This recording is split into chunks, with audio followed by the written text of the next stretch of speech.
वर्ष 2024-25 में कोडरमा जिले को 1 लाख क्विंटल धान खरीद का लक्ष्य मिला था।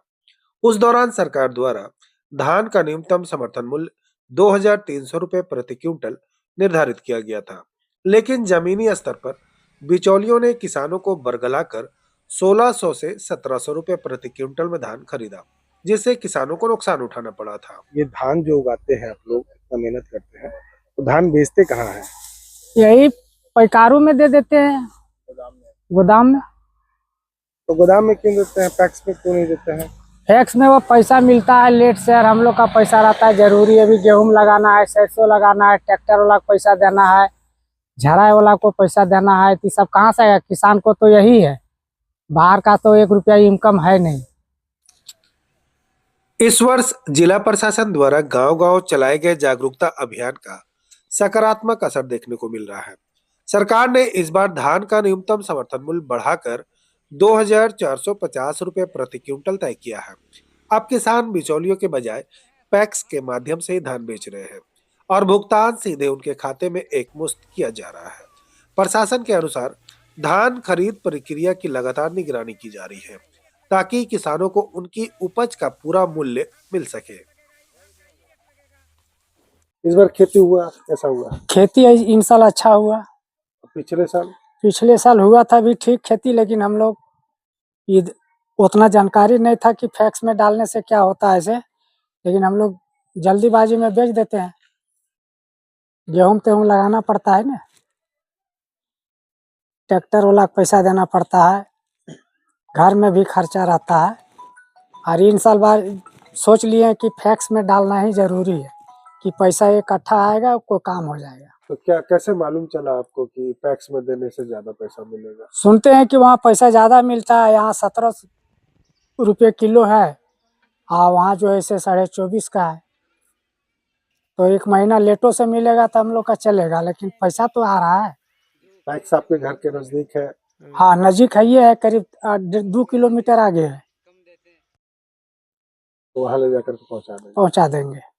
सारा कागज वागज सब कुछ आपका रेडी है? रेडी है, कागज पत्तर रेडी करके धान गाड़ी में लोड करके वहाँ जाके जमा कर देंगे।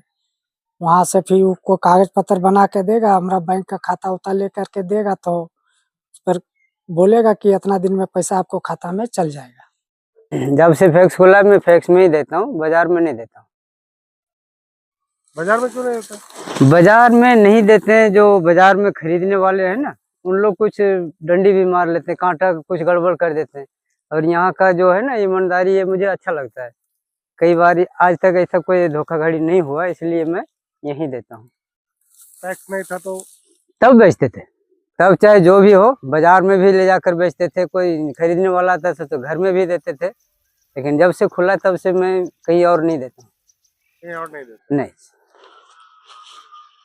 यहाँ कुछ ज्यादा मिलता होगा पैसा और बाजार में तो कम मिलता है? कुछ ज्यादा मिलता है, भले देर से मिलता है, पर एक बार मिलता है, कोई काम में लग जाता है ये पैसे। और बाजार वाला पैसे ना, मान लो ये 2-4 हजार का दिया, इधर आया इधर खर्चे हो गए, कुछ पता ही नहीं चलता था। पूंजी कितना लगा वो भी नहीं पता चलता था कि कुछ इन साल इनकम हुआ या नहीं हुआ। तो इसलिए मुझे उधर से अच्छा यहीं लगा। एक बार जो पैसा आता है, कुछ पता चलता है कि इसमें इन साल में, जैसे साल भर में 1 ही बार हम लोग धान लगाते हैं, और ये पता चल जाता है कि इन साल की खेती में हमें कुछ फायदा बचत आया कि नहीं आया, पता चलता है। इस बार पैक्स में आप कितना धान बेचे? 51 क्विंटल। 51 क्विंटल का कितना पैसा होगा? जो भी होगा मैं अभी जोड़ा नहीं हूँ, वो लिखा है खाते में, हमारे नाम से। पैक्स से कागज वगैरह मिला? हाँ, जो भी रजिस्टर्ड किसान है वो पैक्स में लाके धान दे सकते हैं, कोई दिक्कत नहीं इसमें। तो उनको क्या करना होगा? कुछ नहीं, ऐसी हम लोग बोल देते हैं कि भाई पैक्स में धान खरीद। ऐसी तो जागरूकता अभियान भी चलाया जा रहा है गांव-गांव में, कि जो भी धान है सो बिचौलियों के हाथ में ना बेच करके पैक्स में ही बेचे। तो किसानों को क्या करना होगा, कागजात को लेकर के क्या करेंगे? जैसे जो रजिस्टर्ड किसान है वो तो है ही, और नया किसान अगर देना चाह रहे हैं तो ब्लॉक या तो आपूर्ति में जाके अपना रजिस्टर्ड करा के धान पैक्स में दे सकते हैं। किसान आ रहे हैं आपके पास? हाँ, किसान तो आ रहे हैं सर, पॉस मशीन के माध्यम से एंट्री हो रहा है सर। उसके बाद लोगों का पेमेंट हो जा रहा है? नहीं, अभी तो पेमेंट नहीं हुआ है। करीब हमारे पास 6 किसान का ऑनलाइन रिसीविंग है, जिसमें अभी तक पेमेंट नहीं हुआ है। क्योंकि अपने कोडरमा जिले में लगभग 32 हमारा जो पीपीपी है, प्रोक्योरमेंट सेंटर है, जिसमें धान का क्रय किया जा रहा है। इसमें इस वर्ष हम लोगों को जो विभाग से जो लक्ष्य प्राप्त हुआ है वह 1 लाख 1.5 लाख क्विंटल खरीदने का हम लोगों को लक्ष्य मिला हुआ है। लेकिन माननीय हमारे उपायुक्त सर का कहना है कि नहीं, हम लोग 2 लाख का टारगेट रखें ताकि हम लोग 1.5 लाख को अचीव कर सकें। इस बार हम लोग जो पेमेंट, जो किसानों को जो भुगतान की बात है, एक मुश्त भुगतान किया जाना है। जो पिछले वर्षों में जो 2 किस्तों में हम लोग भुगतान किया करते थे, इस बार एक ही किस्त में भुगतान किया जाना है। और जैसे ही हमारे यहाँ पैक्स में धान आने के उपरांत, वो जैसे ही हमारे यहाँ राइस मिलर के द्वारा एक लॉट चावल देता है, वो चावल एक लॉट आते ही उस समय ही हम लोगों को किसानों के द्वारा उसका भुगतान कर दिया जाएगा। इसमें समय थोड़ा लग सकता है, फिर भी हम लोगों की कोशिश यही है कि करीब 7 से 10 दिनों के अंदर किसानों का भुगतान किया जा सके। वर्तमान में बिचौलियों की तो कोई सूचना है नहीं।